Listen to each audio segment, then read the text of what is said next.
বন্ধুরা, আজকে আমার রেসিপি গণেশ চতুর্থী স্পেশাল কেশর মোদক।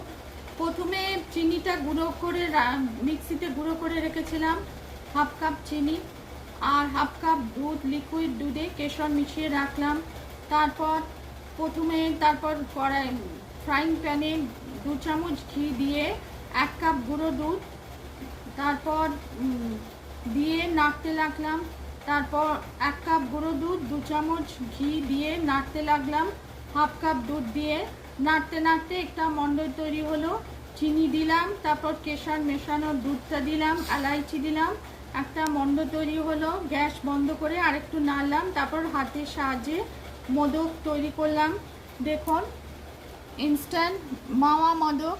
রেসিপি পছন্দ হলে লাইক করবেন, চ্যানেলটিকে সাবস্ক্রাইব করার অনুরোধ রইল। Ganesh Chaturthi special instant